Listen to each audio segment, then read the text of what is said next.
Ini. Assalamualaikum warahmatullahi wabarakatuh. Nama saya Ulul Azmi, kelas 1A, Pendidikan Bahasa dan Sastra Indonesia, Fakultas FKIP.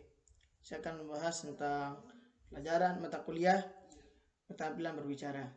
Yang pertama, berbicara secara umum. Yang kedua, tujuan-tujuan berbicara. Yang ketiga, contoh-contoh tujuan berbicara.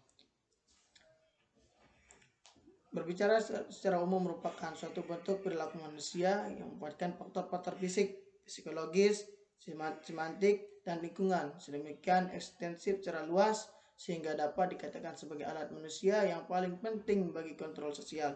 Sebagai sarana komunikasi, berbicara tidak hanya menyampaikan gagasan pembicara kepada pendengar, tapi lebih jauh pembicara pun dilakukan dengan tujuan-tujuan yang beraneka ragam sesuai dengan yang dibutuhkan seorang pembicara untuk melakukan pembicaraan.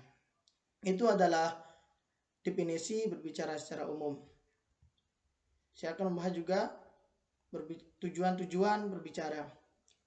Tujuan berbicara yaitu pertama tujuan sosial. Tujuan sosial, manusia sebagai makhluk sosial menjadikan kegiatan berbicara sebagai sarana untuk membangun konsep diri, eksistensi diri, kelangsungan hidup, memperoleh kebahagiaan dan menghindari tekanan serta ketegangan dengan bahasa. Manusia dapat menunjukkan siapa dirinya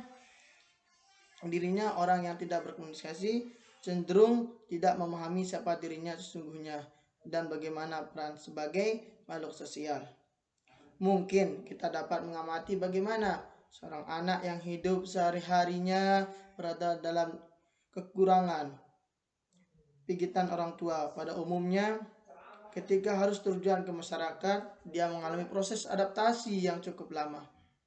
Hal ini terjadi karena baginya kehidupan sosial yang sesungguhnya baru mereka rasakan.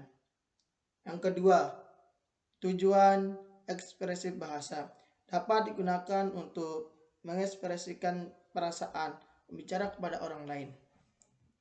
Ekspresi dalam bentuk bahasa juga dapat terwujud sebagai rasa empatik pada objek yang ada di luar diri pembicara. Dengan bahasa yang penuh kasih sayang, seorang mengungkapkan perasaan pada anaknya dengan didukung belalian halus di rambutnya. Ketiga, yaitu tujuan ritual. Kegiatan ritual sering menggunakan bahasa sebagai media untuk menyampaikan pesan ritual kepada penganutnya.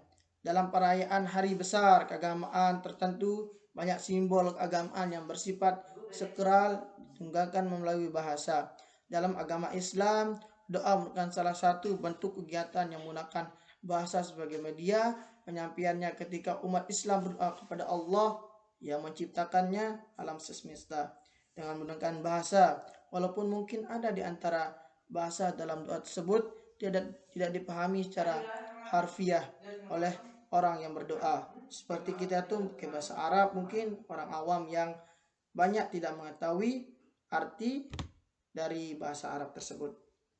Contohnya pasti Robbana Atina, banyak orang yang tidak tahu artinya. Yang ketiga, ada tujuan instrumental. Dalam tujuan instrumental ini kegiatan berbicara digunakan sebagai alat untuk memperoleh suatu sini dapat berupa pekerjaan, jabatan, atau hal-hal lainnya.